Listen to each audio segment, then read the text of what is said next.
오늘도 주의 은혜가 함께 하시기를 주의 이름으로 축원합니다. 신앙생활에도 단계가 있습니다. 우리가 계단을 오르러갈 때도 한 번에 쭉 올라가는 것이 아니고 그 계단 한 계단씩 올라가는 것처럼 신앙생활도 그렇습니다. 주 하나님을 믿는 것과 또 그 하나님을 알아가는 게 필요해요. 그래서 믿으면 알아가야 하고 알면 믿는 겁니다. 그러므로서 성경은 우리에게 하나님에 대하여 믿는 것뿐만이 아니라 알아야 하는 것까지도 우리에게 권하고 있는 겁니다. 요한복음 20장 30절 31절을 보시게 되면 예수께서 제자들 앞에서 이 책에 기록되지 아니한 다른 표적도 많이 행하셨으나 오직 이것을 기록하면 너희로 예수께서 하나님의 아들 그리스도이심을 믿게 하려 함이요 또 너희로 믿고 그 이름을 힘입어 생명을 얻게 하려 함이니라 라고 말씀한 것처럼 우리가 하나님을 알면 그분을 신뢰하는 믿음을 가져야 하고 또 믿었다면은 그분을 더 많이 알아가야 한다는 거죠. 우리가 부부가 되기 이전에 결혼 전에는 사람들이 사귐을 갖습니다. 그에 대해서 어떤 생각을 가지고 있는지 저는 사성이라고 이야기를 하는데 곧 인간성이 있는가, 인성은 있는가, 두 번째 전문성은 있는가, 세 번째로 가능성은 있는가, 마지막에 영성이라고 하는 것이 있는가 하는 이 네 가지를 항상 봐야 한다라고 이야기를 합니다. 인간성이 되었는가, 전문성이 있어 그래서 생활력이 있는가, 그러나 아무것도 없어도 가능성이 있어서 함께 할 수 있는 비전이 있는가, 그리고 영성이 있어 하나님과 함께 교통하는 사람인가라고 하는 것을 보게 되는 겁니다.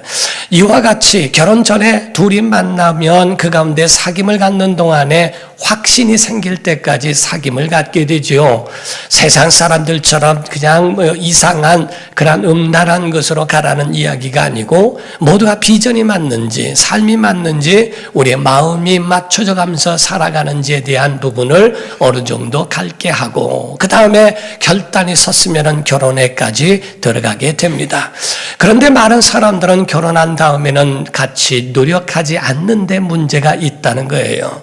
결혼하기 이전에는 서로 알아가기라고 하는 것을 생각하고 그에 대하여 또 남편 될 사람은 아내 될 사람을, 아내 될 사람은 남편 될 사람을 그렇게 더 알아가기 위하여 힘을 다하는데 결혼하는 순간서부터 그 가운데에 완전히 정지돼 버리고 이제는 잡은 고기 먹이도 안 준다는 식으로 결혼하고 난 다음에는 전혀 관심 없는 그런 것은 굉장히 불행한 것으로 가게 된다 하는 거지요. 우리가 신학교 때 배웠던 그러한 것 가지고 10년, 20년이 넘어도 교회에 더 발전이 없고 그에 대하여 노력하지 않는다면 그 교회는 정체돼 버리고 마는 겁니다. 바로 주의 종이라고 한다면 함께 시대와 함께 지식과 모든 것들이 같이 진행되어야 하는 것처럼 부부도 마찬가지입니다. 결혼한 다음에는 바로 그가 대학에 들어간 것처럼 또 대학원을 나와야 하는 것처럼 그 위까지 그 행복에 관하여 가정에 관하여 연구해야 할 필요가 있다는 거죠. 우리가 신앙생활 잘하려면 하나님을 알아야 할 줄로 믿습니다. 하나님은 어떤 마음을 갖고 계시고 무엇을 원하시는지, 무엇을 기뻐하시는지, 무엇을 정말 싫어하시는지 우리가 부부간에도 마찬가지로 어떤 가정을 두고 둘을 놓고 부부에게 물었다고 그래요. 그리고 서로가 각자 있어가면서 아내가 좋아하는 음식은 뭐며 아내가 싫어하는 음식은 뭐고 아내가 싫어하는 말은 뭐고 아내가 좋아하는 말은 뭘까?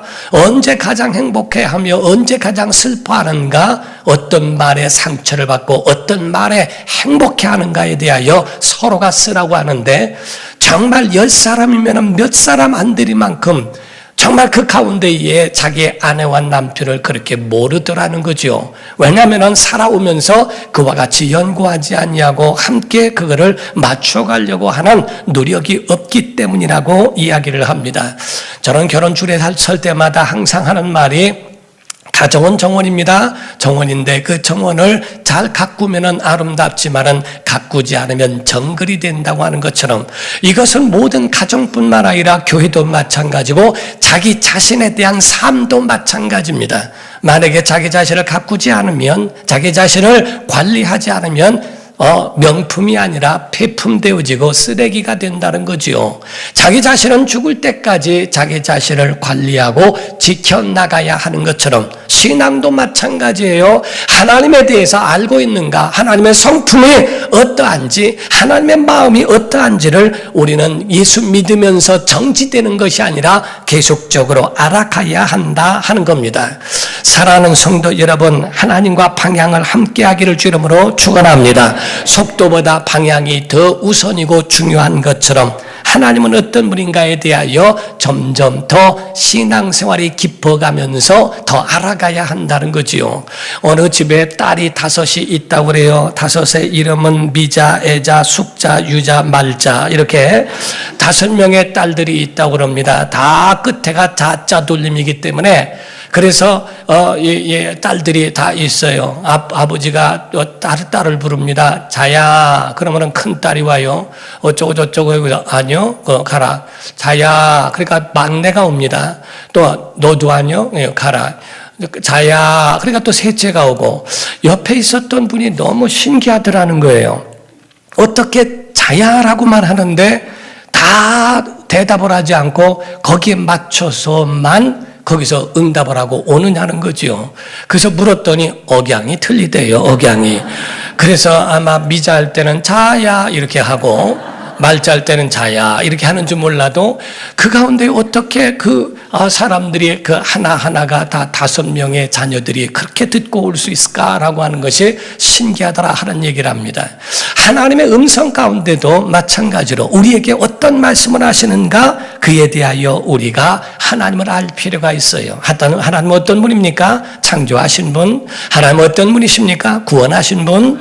하나님은 어떤 분이십니까? 모든 피조물 가운데에 사람도 있고 영적 존재들도 많이 있다 할지라도 그 가운데 하나님만 심판하시는 분. 모든 피조물들은 다 심판대 앞에 서서 심판을 받아야 한다 하는 거지요. 사람이든 천사이든 어떤 영적 피조물이든 모든 것도 다 하나님의 심판대 앞에서 심판을 받는 존재일 뿐이라는 겁니다. 여러분과 제가 살 수 있는 유일한 방법은 하나님과 함께 있어야 합니다. 예수께서 제자를 부르실 때도 그냥 부르신 게 아니에요. 이건 원리는 다 같습니다. 예수께서 제자를 부르실 때도 아무나 부르신 것이 아니라 자기의 마음에 원하는 자들을 부르셨다라고 돼 있어요. 마가복음 3장 13절부터 보면 또 산에 오르사 자기가 원하는 자들을 부르시니 나온지라 이에 12를 세우셨으니 이는 자기와 함께 있게 하시고 또 보내사 전도도 하며 귀신을 내쫓는 권능도 가지게 하려 하심이로라 라고 말씀을 합니다. 이와 같이 주님의 마음에 맞는 사람 이새의 아들 다윗을 보니 내 마음에 합한 자라 내가 그를 통하여 내 뜻을 이루게 하리라 라고 하신 것처럼 하나님의 마음에 과연 우리가 합당하고 거기에 맞는 사람이 됐느냐 하는 겁니다. 인간의 마음과 인간의 머리와 인간의 지식으로는 절대로 하나님을 모릅니다. 오늘날 똑똑해서 하나님을 많이 아는 것처럼 하더라도 오직 하나님을 알 수 있는 유일한 방법은 마치 태양이 자기의 빛을 통하여 자기의 존재를 밝혀내듯 하나님은 자기의 계시하신 그 계시를 통해서만 하나님을 알게 하신 거예요. 그래서 로마서에는 말씀하기를 하나님에 대하여 모든 만물 안에 하나님의 신성이 있다. 만물을 통하여 하나님을 희미하게 알고 그리고 성경을 통하여 하나님을 더 가까이 알고 그리고 예수님을 통하여 완전히 알 수 있도록 하시되 과연 우리에게 하나님을 알게 하시는 것은 성령으로 하나님을 알 수 있도록 만들어 주셨습니다. 그래서 인간은 모르나 예수님은 성령이 오시면 그가 너희를 진리 가운데로 인도하시리라. 요한복음 16장 12절에서 13절을 보면 내가 아직도 너에게 이를 것이 많으나 지금은 너희가 감당하지 못하리라.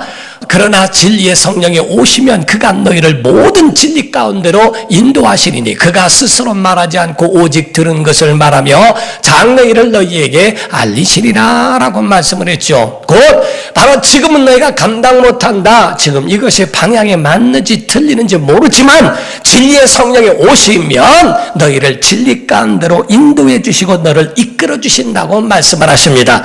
고린도전서 2장 10절과 11절은 이런 말씀이 있어요. 오직 하나님이 성령으로 이것을 우리에게 보이셨으니 성령은 모든 것 곧 하나님의 깊은 것까지도 통달하시느니라. 사람의 일을 사람의 속에 있는 영외는 누가 알리요? 이와 같이 하나님의 일도 하나님의 영외는 아무도 알지 못하느니라 라고 말씀을 합니다. 사랑하는 성도 여러분, 아버지의 마음을 자녀들이 합니까? 자녀들이 성공하고 또 성장하고 아버지가 되고 해봐야 아버지의 심정을 조금이라도 알 수 있다라고 고백하지 않습니까? 성경에 보면 탕자의 비유가 나옵니다. 탕자에 두 아들이 있는데 그 아버지에게 두 아들이 있는데 하나는 맏아들은 아버지와 함께 있고 둘째가 아주 마음에 개인적으로는 독특한 사람이라 아버지 내게 줄 유산을 달라고 미리 달라고 해서 그것 가지고 장사하겠다고 먼 타국에 가버립니다. 성경은 말하기를 이거를 넓게 말하면 하나님을 떠난 인류를 탕자라고 이야기를 하고 그래도 그 가운데 아버지의 마음을 이해하고 있다고 하는 그 안에서 함께하고 있는 유대인을 가르쳐 말하는 겁니다. 그런데 인류 떠난 인류들은 그 가운데 그래도 하나님의 사인과 하나님의 마음을 음으로 양으로 듣게 되고 돌아오리라 하고 돌아오게 되죠. 그런 맏아들이라고 하는 이스라엘 사람들은 그 가운데에 아버지와 함께 있으면서 아버지의 뜻을 다 헤아렸는가? 그렇지 않다는 겁니다. 그 안에서 자기 동생에게 탕진하고 돌아와서 있는 그 동생을 위하여 송아지를 잡고 잔치를 벌이고 하는 그것이 못마땅하다라는 거죠.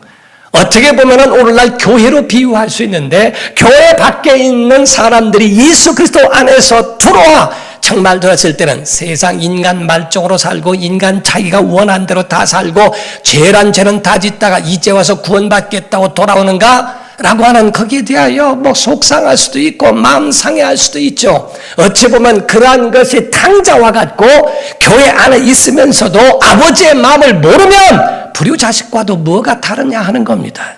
아버지의 마음을 모르는 것은 타락한 탕자와 그리고 집 안에 머물러 있고 아버지 옆에서 충성을 다한다고 하더라도 오직 그 목적은 자기를 위한 것이었고 자기의 공로, 자기의 밥벌이, 자기의 가지고 있는 유산 이것에 대하여 마음을 갖고 있는 것과 뭐가 다를 바가 있냐는 겁니다.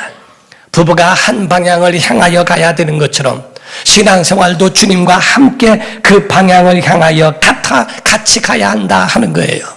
교회는 건강한 교회가 되어야지 큰 교회가 되라는 것이 아닙니다.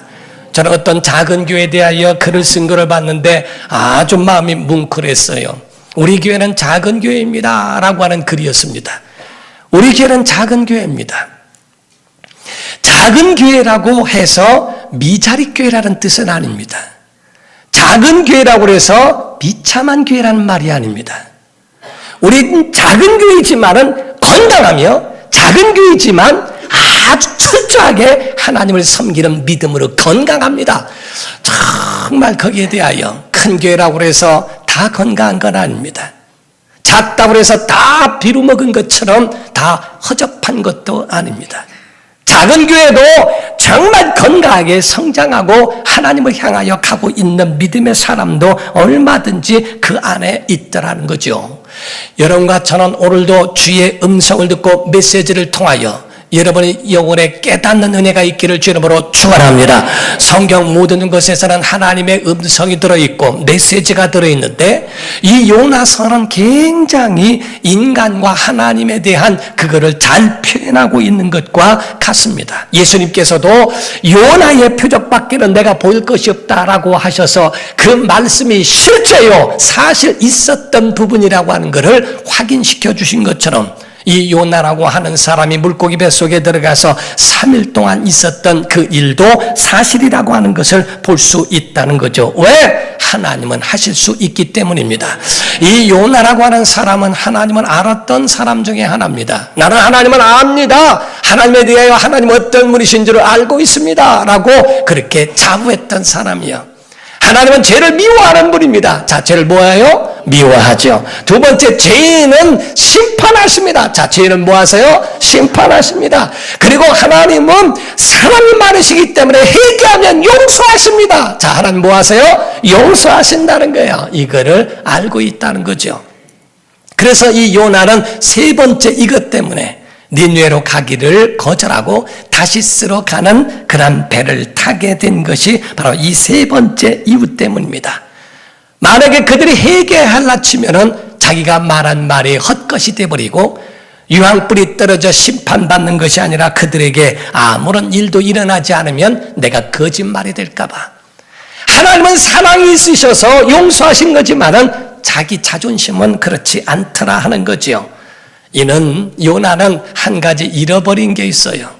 하나님은 죄를 미워하고 죄인을 심판하고 하신 분이지만은 하나님은 잃어버린 자를 찾기를 원하시는 분이시고 하나님은 그 가운데에 바로 정말 잃어버린 영혼을 찾을 뿐만 아니라 생명을 소중하게 여기시고 그리고 그 가운데 오래 참으신다고 하는 그 하나님의 그 마음을 이해하지 못하고 있었다 하는 겁니다. 사랑하는 성도 여러분, 이 요나는 하나님 중심이 아니고 자기 중심으로 갔던 사람이에요. 그래서 하나님은 그 가운데에 잃은 자를 찾으시고 생명을 소중히 여기시고 오래 기다리시는 분이심에도 불구하고 요나는 구원의 기쁨을 상실한 사람이요 감격도 잃어버렸으며 깨어 있어야 할 종이 신앙의 잠을 자고 하나님의 음성과는 정반대로 고집하며 살았던 사람이에요. 이스라엘 사람들은요 하나님을 떠났다는 것이 아닙니다. 이스라엘이 왜 하나님의 몽둥이로 얻어맞은지 아십니까? 이스라엘은 하나님을 떠나지 않습니다. 오직 광야에서 하나님을 떠나지 않는 법을 40년 동안이나 훈련받은 사람들이에요. 그래서 가나안 땅에 들어갔을 때에 그러나 그 가운데서 하나님께 얻어터진 이유는 다른 게 아닙니다. 하나님도 믿고 우상도 믿고 둘 다 믿겠다는 거예요. 하나님 내가 예수 부인하는 거 아닙니다. 예수 믿지만 술도 먹어야 되겠고 아니 하나님 내가 하나님 부인하거나 내가 예배에 빠진 적 없습니다. 그러나 내 고집은 있고 하나님 내가 예배하고 봉사하는 거 내가 빠진 적 있습니까? 그러나 내 의는 있고 두 개 다 가지고 있겠다는 거죠. 둘 다 하나님을 섬기며 우상을 함께 그 마음속에 가지고 있는 이것이 바로 요나 같은 오늘날의 성도이기도 하고 믿는 자들이라고도 표현하는 거예요. 하나님의 명령을 들었습니다. 요한아서 1장 1절과 2절입니다. 여호와의 말씀이 아미떼의 아들, 성경에 보게 되면은 요나 이렇게 말하지 않습니다. 왜냐하면 전설로 이야기는 성경은 모두가 다 거의 대부분 누구의 아들로 표현되어 있어요. 왜? 실존적인 존재라고 하는 것을 말하기 위해서 아미떼의 아들 요나에게 임하니라 이르시되 너는 일어나 첫 번째 일어나 저 큰 성 니느웨로 두 번째 가라 가서 그것을 향하여 세 번째 외쳐라 그 악독이 내 앞에 상달되었음이니라 하시니라. 그럼으로써 이와 같이 하나님께서 그를 일어나 두 번째 가라 세 번째 외쳐라 라고 명령을 하셨어요. 그런데 3절에 보게 되면요 그러나 불순종 접속사가 있어요. 그러나 요나가 여호와의 얼굴을 피하려고 일어나 다시스로 도망가려 하여 요바로 내려갔더니 자 내려갑니다. 마침 다시스로 가는 배를 만난지라 여호와의 얼굴을 피하여 그들과 함께 다시스로에 가려고 뱃삭을 주고 배에 올랐더라. 점점 내려갑니다. 그의 그 경로를 보게 되면 요바로 내려가고요. 그리고 배 밑창으로 내려가고요. 결국에 물고기 뱃속에서는 내가 스울로 내려갔다고. 스울이란 말은 음부, 또 스울이란 말은 지옥이란 뜻입니다. 내가 지옥 한복판까지 내려갔습니다 라고 그렇게 이야기합니다. 제멋대로 신앙생활하는 거죠. 하나님의 마음을 안다고 하면서도 자기 멋대로 자기 의대로 그렇게 하는 겁니다. 도망갔다는 말은 영적 침체를 말하며 현실 도피를 가르쳐 말하고 있어요. 하나님을 피했다. 오늘 오후 예배 때 단체 말씀드립니다만은 하나님을 피해서 갈 데는 없어요. 그런데 하나님을 피해서 다시 쓰러 가기 위해서 2번씩이나 피했다는 말을 쓰고 있어요. 오늘날 시험 들면은 교회가 싫어져요. 시험 들면은 목사 얼굴이 마귀 같아요. 시험 들면은 교회가 다 성도들이 보기 싫습니다. 그 마음속에 피하고 싶은 마음이 들어요. 그 마음에 영적 침체가 오고요. 그러고 난 다음에 자꾸 내려가 스올까지 맛을 볼 수밖에 없도록 된다는 겁니다. 그러나 요나가 깨닫는 것 중에 하나가 풍랑이 일어난 이것이 자기 때문이라는 것을 깨닫게 되죠. 거기서 이 풍랑은 하나님이 자기를 부르는 음성이요, 신호요, 사인이라고 그렇게 여깁니다. 알기는 뚫어지게 알지만 그렇기 때문에 이 요나는 미련한 사람이 아니고 교만한 사람이라는 거죠. 하나님에 대해서 아예 모른다면 그냥 따라라도 가죠. 안다고 하니까 하나님에 대해서 아닙니다. 이거 아닙니까? 저거 아닙니까? 그러다가 결국에는 물고기 뱃속에 들어가 3일 동안을 숙성됩니다. 물고기 뱃속에 들어가서 완전히 있으니 3일 동안에 그만큼 되면은 좀 성질도 죽을 만도 되고 그 가운데 자기 습관도 버리고 철저하게 깨질 만도 된데 3일 갖고는 안 될 모양이에요. 40일 금식했을 때는요, 기운 하나 없고 아무것도 없어요. 그러니까 아무런 속에서 있는 정욕도 없고 아주 이렇게 살면 아주 성자같이 살 것처럼. 근데 먹기 시작하면요, 똑같습니다. 사람이 밥 먹고요, 눈이 떠지기 시작하면요, 그때부터는 똑같은 옛 성품이 또 나온다는 게. 제가 개척한 지 얼마 안 되는데요, 머리 하얀 분이 찾아왔어요. 찾아와가지고 성경을 좀 가르쳐달라고 성경 공부를 해서 그러냐고 같이 이야기를 하고 대화를 나눈 적이 있어요. 근데 성경을 보자고 그러면은 안경을 낄 때 안경을 막 눈을 찔르려고 그래요. 그리고 끼고서 성경을 보고 난 다음에 또 깨려면 얼마나 안타까운지 몰라요. 어떻게 다 그랬냐고 물었더니 40일을 금식을 했대요. 8시간 남겨놓고 남편이 화를 돋구는데 화는데 그때 마비가 왔어요. 응급실로 가가지고 거기서 간신히 구사일생으로 살아난 다음부터 몸이 흔들리기 시작해요. 그거를 보면서 굉장히 마음에 안타깝고 마음에 아쉬운 마음이 들어요. 내가 그때 좀 진지한데 이렇게 물어봐서 죄송합니다. 어떻게 40일 금식하는데도 화를 낼 만한 혈기가 있던가요? 나들이요. 그 마음에 확 올라오더래요.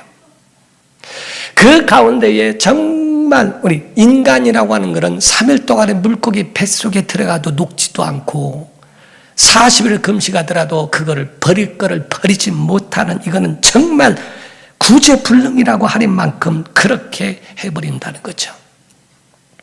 우린 하나님 앞에서 한 번 와서 끝나는 존재가 아니라 계속 깨져야 하고 씻겨야 하고 계속적으로 우리에게 부서지지 않으면 안 되는 존재라는 거예요. 그럼에도 불구하고 하나님은 버리지 않습니다. 그래서 성경의 요나서에 보게 되면 3장 1절과 2절에 여호와의 말씀이 2번째로 요나에게 임하니라 이르시되 일어나 저 큰 성읍을 일어나라 첫 번째 말하죠. 저 큰 성읍 니느웨로 2번째 가서 똑같죠. 내가 내게 명한 바를 그들에게 뭐하라?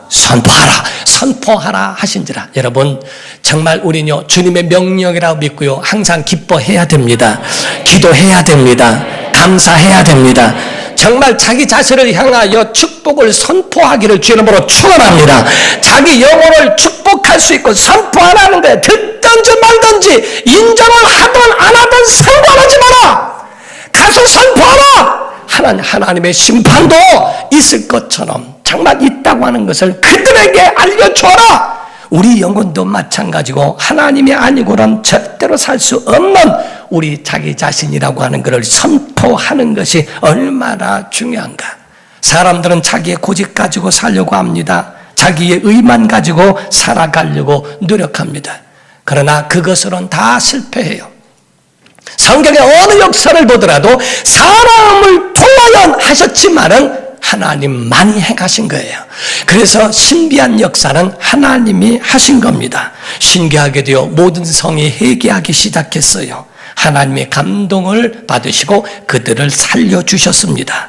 우리의 중요한 것이 있어요. 사람은 도구에 불과하고 역사는 하나님이 하신다. 사람은 도구에 불과하고 역사는 하나님이 하신다 하는 것을 믿는 겁니다.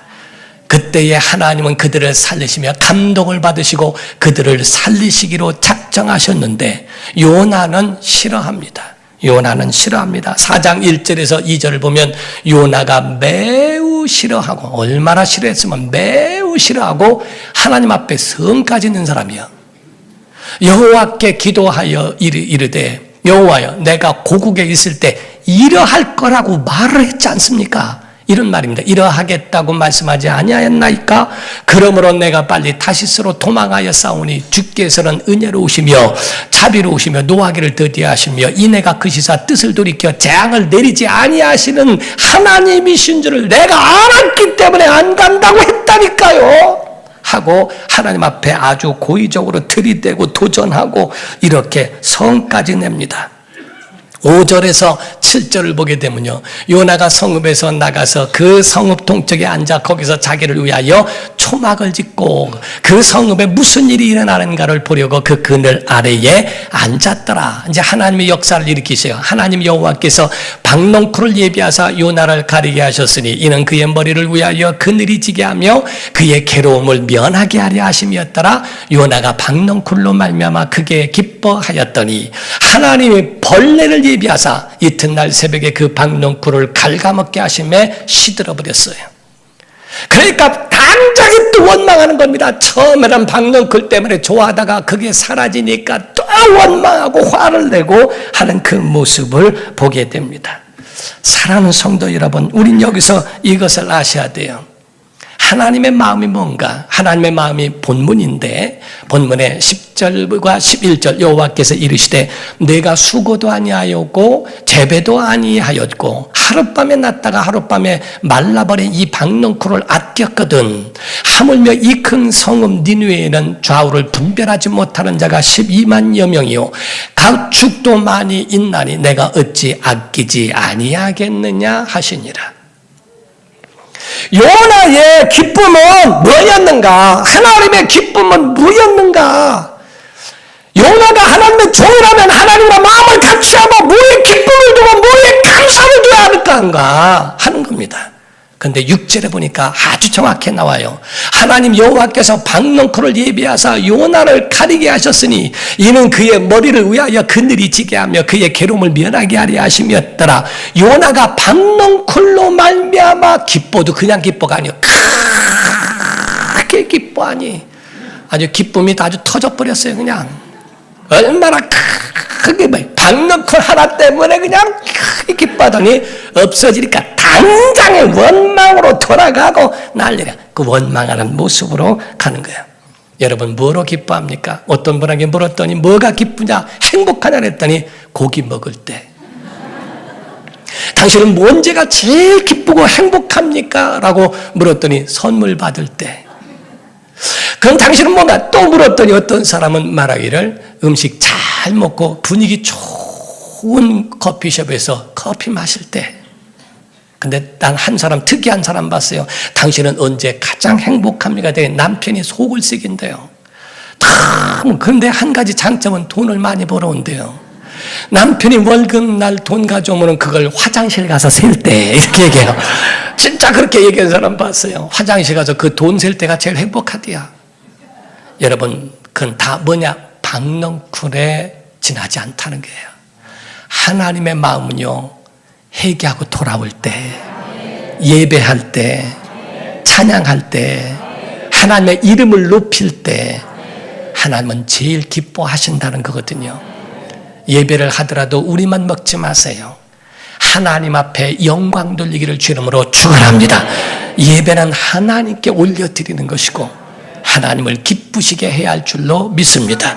하나님을 기쁘시게 하면 그의 은혜로 그의 팁으로 우리의 영혼이 사는 겁니다.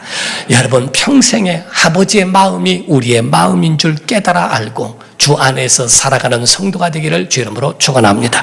기도하겠습니다. 이 시간에 다 같이 통성으로 기도할 때 아니라고 하지만은 여러분들도 박농쿨로 인하여 기뻐하고 하던 일이 조금 안 되면은 원망하는 모습으로 돌아서는 요나 같은 자는 아닙니까? 우리 영혼에 깨닫는 은혜가 있게 하셔서 정말 하나님을 기쁘시게 하는 예배가 되게 하시고 그 은혜로 우리 영혼도 살도록 인도해 달라고 우리 간절한 마음으로 다 같이 통성으로 기도하시겠습니다.